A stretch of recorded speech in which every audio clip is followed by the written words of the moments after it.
there, friendlies, and happy St. Patrick's Day. Welcome to another whiskey review. This time, just let me put the bar on down. Okay, so St. Patrick's Day. When I'm filming this is actually the Sunday before. Every year, my band does what I like to call the St. Patrick's Week Slaughter. But this year we're not doing it, which means I'm not making that huge chunk of money. In fact, I haven't made any gigging money, in fact, for the past year, because we're pretty much at the year anniversary of the world kind of ending on us all. Part of that, I sort of hinted at when I was doing my whiskey collection of 2021 video, and I've got like all these bottles stuck in Calgary because we didn't think it would take this long, so I just kept buying bottles thinking, well, I'll just go and pick them up, or my fiddler will come here and drop them off. Anyway, whatevs. I don't have a lot of Irish whiskey experience. As a musician, you get a dram for free when you're gigging, of Jameson specifically, the bog standard Jameson. And as you guys know, I'm a Scotch guy, right? It's just due to the plague that I've been discovering world whiskeys and Canadian and bourbons and stuff, but I haven't actually done a deep dive into Irish yet. So I picked up one that I've never had before, and that I've heard is quite good. And it is, boom, baby, the Teeling Small Batch. Now, what this says on the label is non-chill filtered and natural character, but I'm not going to take natural character as meaning no caramel coloring. So let's pour it and talk a little bit.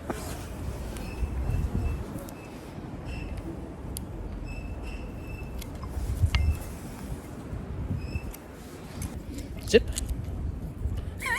Okay, not so zip. Ah, oh, piss.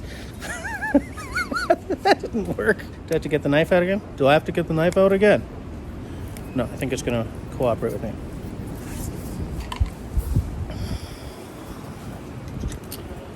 Let's do it like that, shall we?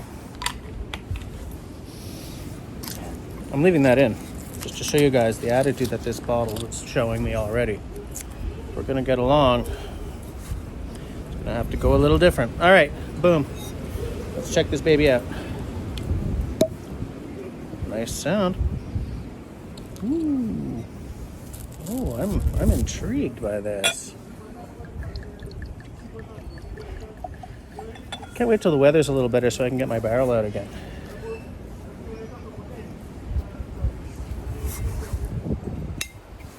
So,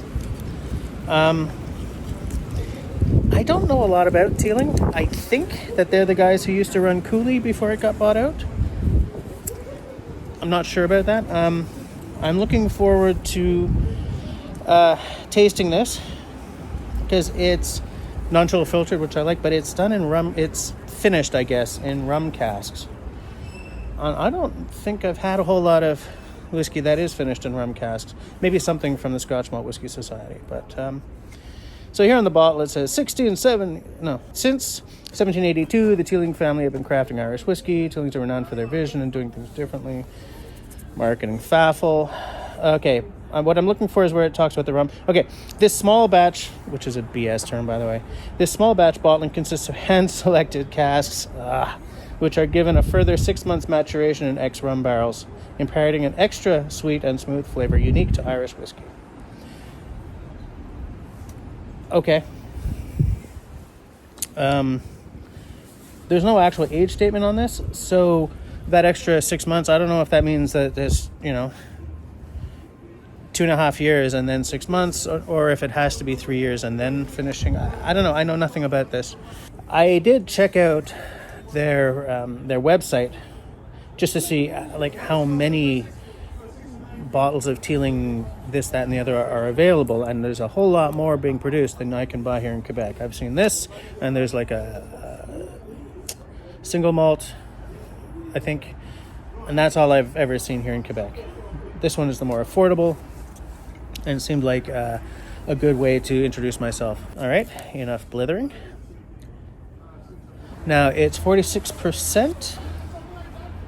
Yes. So I'm not going to go diving right in, but I can get a little closer than I did with that Alberta Premium. Especially because doing it out here, if I'm too far away from the nosing glass, it's like the breeze takes away some of the goodness. Okay. Okay, there's a sweetness there. You know, the typical toffee thing. Some kind of a fruit, maybe an apricot or a dark fruit. Banana, though. That's interesting. I think banana, but like a baked. Like, you guys ever had like banana bread? Of course you've had banana bread, but it's something like that. What you're hearing is the neighbors are having a party on their balcony at -7 degrees Canadian. I have no idea what -7 Canadian is in degrees freedom, but I'll put it on the screen there.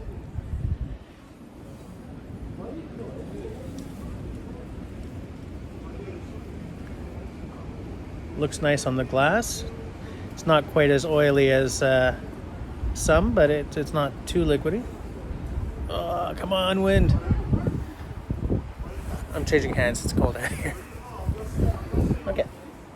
Just gonna wait for this wind to die down.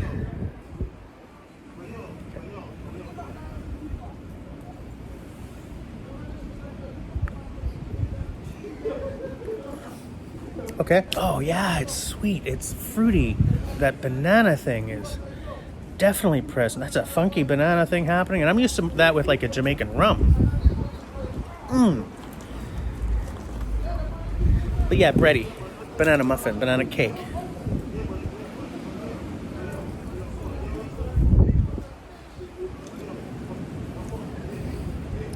Dark fruits, dried fruit, definitely there. Toffee, maybe actually kind of a brown sugary. That banana bread impression is sort of creating further impressions of like baking spices and stuff, but it's not a very spicy whiskey. Definitely more of a sugary toffee fruit. On the finish, that banana bread really takes over. It's kind of a nice finish. Gonna take it now that I've tasted. I'm gonna nose again, see if anything changes. Not really. More of the same. I really like that banana element. I was not expecting that. It's sort of in the same lane as like Jameson and all the typical Irish, but it seems a little bigger somehow. Or livelier. Like if a lot of your typical Irish whiskeys are the background that sort of pops out from the background a bit.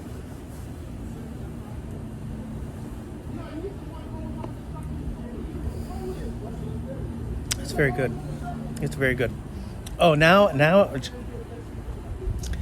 right there, I got like an espresso note just at the top.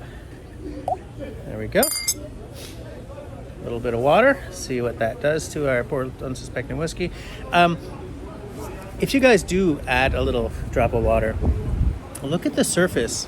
Oh, come on, wind. Look at the surface as the water hits, and you get all these little swirlies as certain volatiles, interact with the water and certain ones don't. All right. Sorry about the wind, guys. Okay, so now there's a slightly more alcohol-y note, but the banana thing is much bigger. Some of the fruit notes are sort of fading into the background. Some of the interest is faded though. Now it's very brown sugary, but like a burnt brown sugar. Like maybe the top of a creme brulee or something like that. Banana's still there though. This is a banana forward beverage, let me tell you. Water hasn't really improved it any. It's still very good. It hasn't ruined it though, which I find interesting. Yeah, I like this beverage. What would I give it? I'll give it a flat 8. For the price, it's a good bottle. I like what I've discovered in the bottle. I'm looking forward to seeing it after it's had a few months to open up a little bit, and when it's not just the neck pour anymore. Yeah, flat 8. I would buy it again. And I guess that's about it, because I'm cold. As I always say, if you like what I'm doing, then I'd like you to do the following 3 things. First, comment down below. Are you teeling positive or teeling negative? Based on this experience, actually, to keep myself from wasting money on bottles I may not like, what do you think I should try next in the Irish? I've been looking for like Green Spot and stuff, and I'm not seeing it. I may have to order that from Alberta. And aside from that, please share this video. That helps me more than you could possibly imagine. And the third thing, leave me a smiley thumb. If you don't like what I'm doing, that's okay. Leave me a frowny thumb. Thanks for watching, guys.